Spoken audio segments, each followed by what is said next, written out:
Kaja has a PhD in humanist sciences from Ljubljana. In the past, she was active as an art critic and theoretician and an associate of Pekarna Magdalanskie Mreže, an independent cultural space in Maribor, and also as a producer and curator of contemporary art. Currently, she's a member of the editorial board of Shum, the Journal for Contemporary Art Criticism and Theory, and works as an independent researcher and writer in the field of contemporary arts.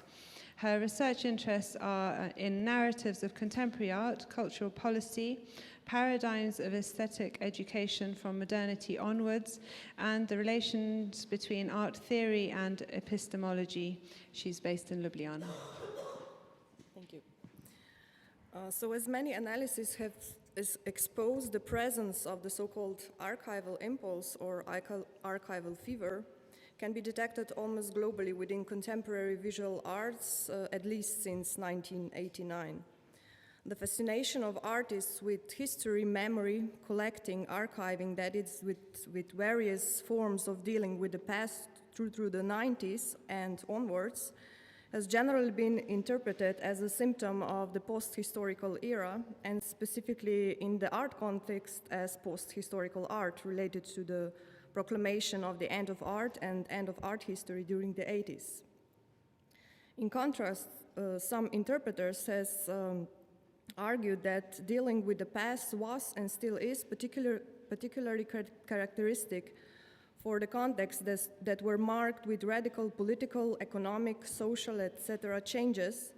Therefore, archival art can be perceived as a sort of symptom, a tool, or even a therapeutic activity for external circumstances artists were facing. On a more general level, archival impulse in contemporary art could be connected with what is happening with time at the end of the 20th century, namely with the so-called specialization of time, if I use Friedrich Jameson's term. This can at the same time be linked with the logic of a database as introduced in the framework of the language of the new media by Leumanovic. The database understood as a tool of knowledge or understanding production through organizing data, that is through mapping, placing data into folders rather than cartography, among other, on the one hand, indicates variability and broken link between the data and a referent, and on the other hand, it indicates, as for instance Peter Osborne suggests, the difficulty of defining the present and making this very present present. The very fact a logic of database is a starting point of contemporary art archiving practices therefore implies the history or past is already understood as a construction.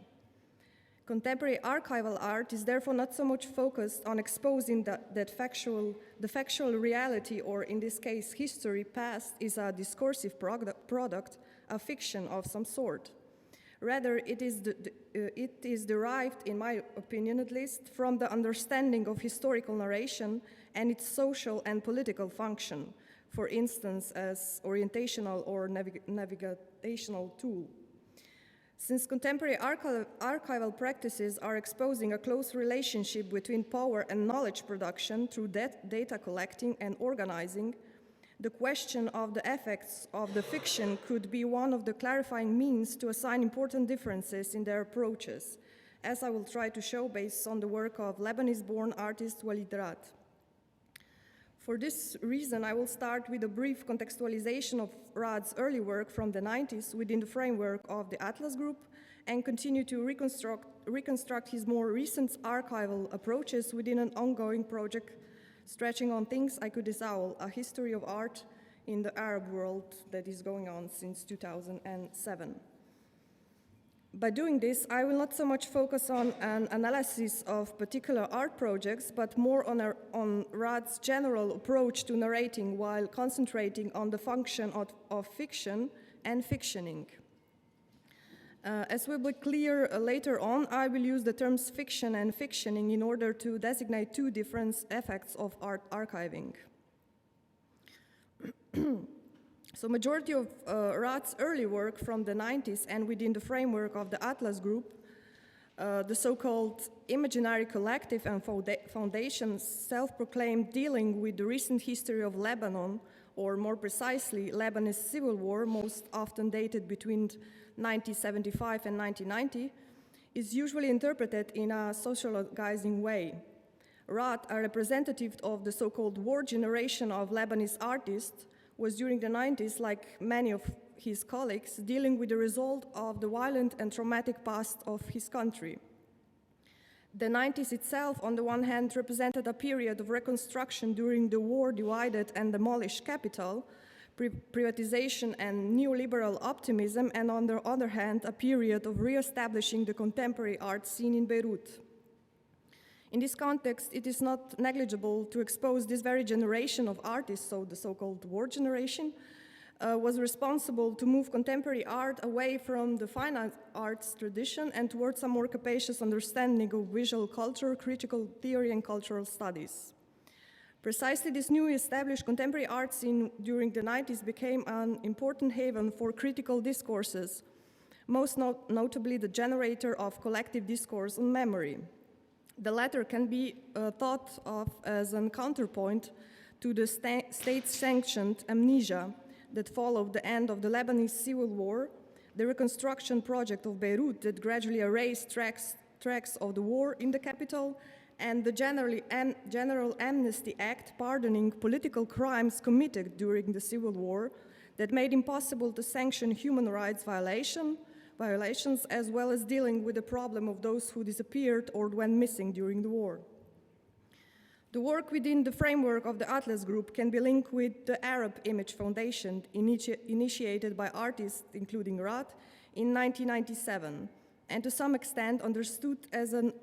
anti-archive of Arab Image Foundation. While Arab Image Foundation itself is most often interpreted as a reaction to the lack of existing history of visual culture in Lebanon and the wider region, general lack of public cultural and art institutions as established generators of collective memory, a potential tool for building alternative historical narratives, majority of Raad's work uses historical documents but offers more conceptual consideration of their status and function.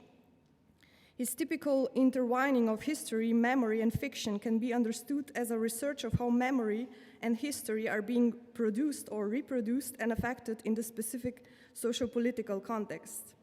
That is, the political context marked with the lack of strong homogenizing force of the historical narrative due to Lebanese sectarian political system, which aims to secure representation of the main religion-based sectarian groups and by it eliminate conflicts, and the socio-political context marked with war, violence, and trauma that somehow affect the memory and experiences of the past.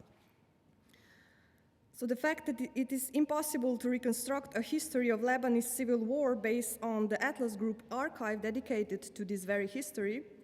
and the lack of homogenic, unified historical narrative in Raad's work is therefore not so much a side effect of, for instance, an anti-imperialist standpoint, but more of a reflection of specific socio-political circumstances. Raad, therefore, not so much offers a critical intervention into modern Western-type historiography, form a counter-narrative or the so-called affective history, but rather exposes especially infrastructural conditions of possibility of a unified and homogenic historical narrative. Approaching Raad's work through reconstruction of the history and context of the country he was born in is nevertheless just a starting point to interpret his work, especially if we perceive it from the standpoint of mentioned new ongoing project focused on the history of art in the Arab world. As I already mentioned, Raad's work in the framework of the Atlas Group can be understood as an anti-archive of Arab Image Foundation, among others dedicated to collect and preserve the photographic heritage of the Middle East, North Africa, and the Arab diaspora. Raad's early work is namely to a smaller extent concerned with a more or less rigorous research based on collected actual, or in his case, fabricated visual, audio, and literary documents. That is, it is not concerned that much with knowledge production, but more with fictionalizing the historical data, which could indicate his aims are not strictly commemorative or testimonial.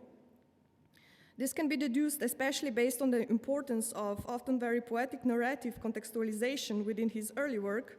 where he is either connecting actual documents with fictional characters or fabricated documents with historical facts, all within the wider historical narrative framework of the Lebanese Civil War. His aim is not to construct a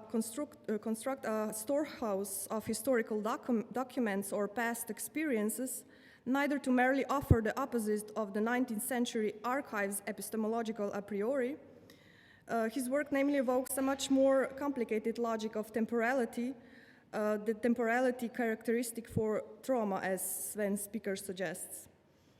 However, it is very important to emphasize the subject of Raad's traumatic temporality is neither the witness nor the narrator. The historical documents or objects are namely the ones that get affected by violence and trauma, as could be reconstructed based on his concept hysterical documents.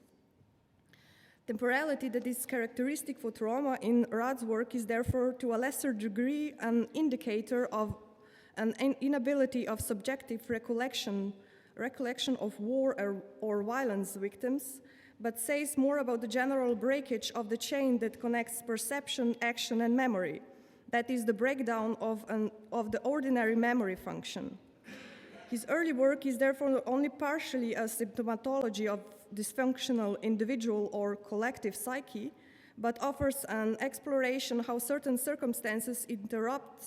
the mechanism of conservation, accumulation of the past and present, anticipation of the future, selection between the preserved and the erased, how they contribute to the breaking of causal and sequential logic, as well as the connection between the signifier and the referent. As Raad himself puts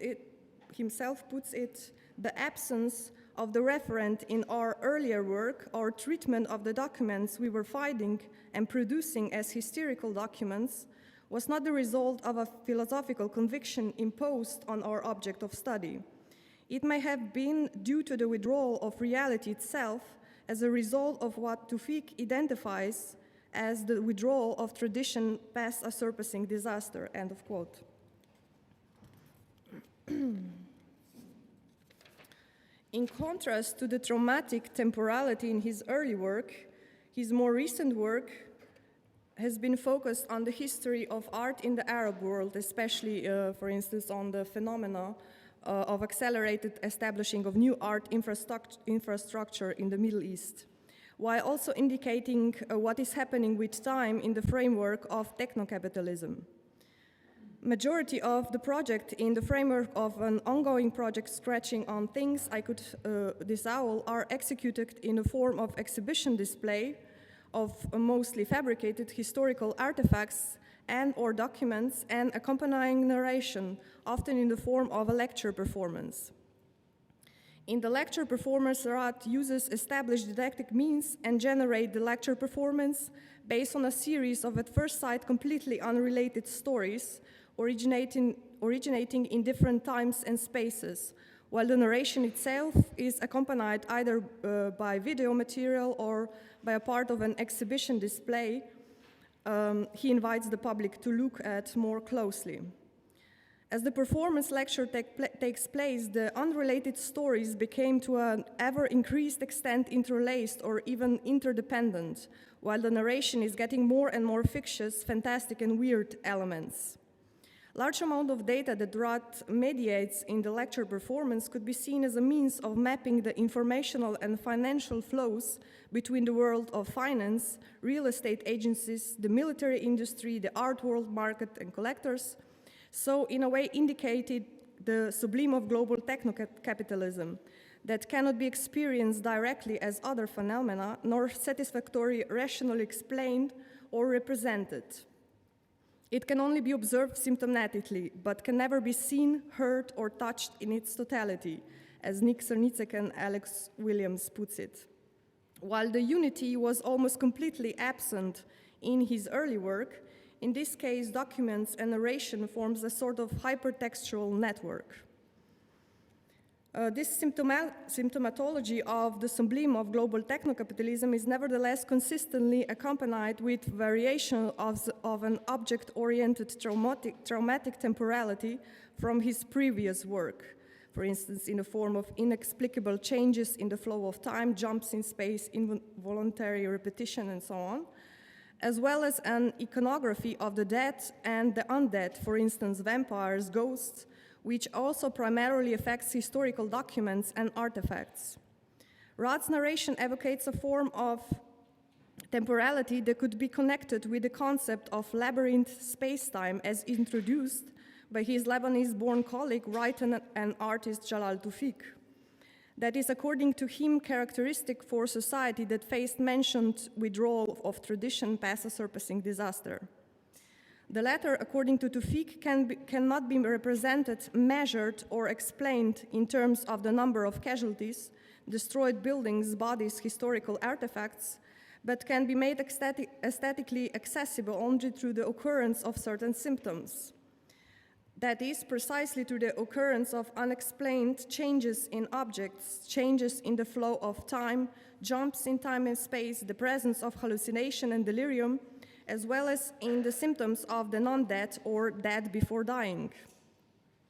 Labyrinth space-time of the undead, as Tawfiq explains, especially based on the film tradition on vampires, eliminates the ability of any clear differentiation, the ability to accurately determine the interior and exterior, to determine the time and or spatial beginning and the end, therefore also to differentiate modalities of time, so past, present, and the future.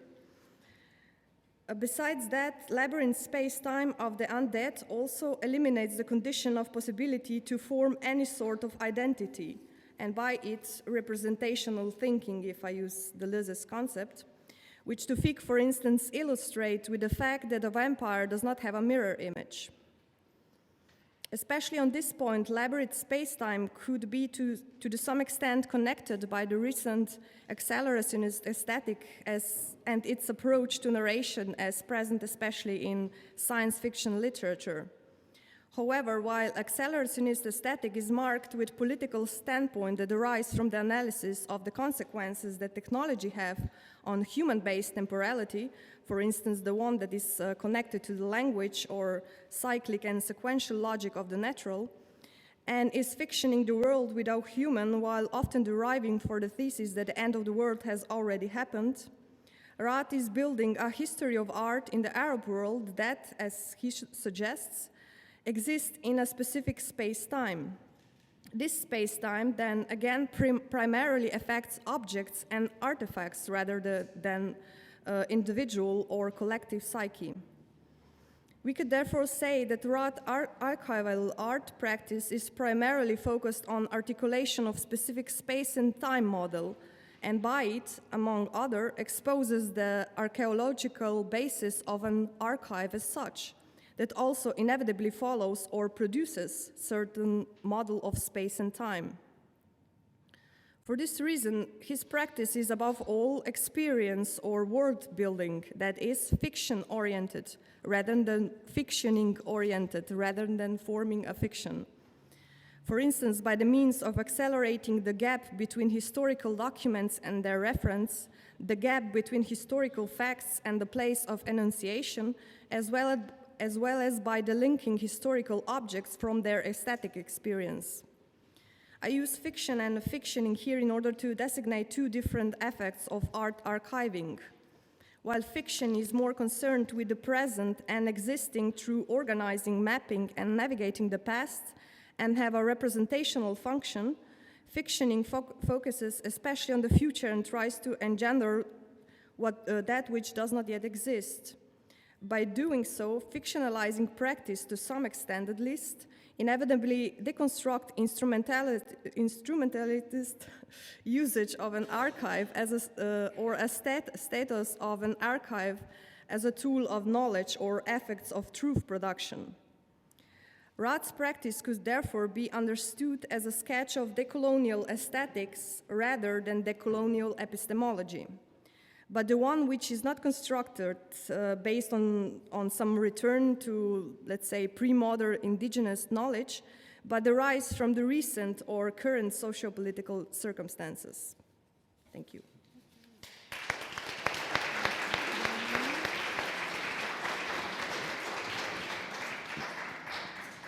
Thank you very much, Kaja. It was very interesting.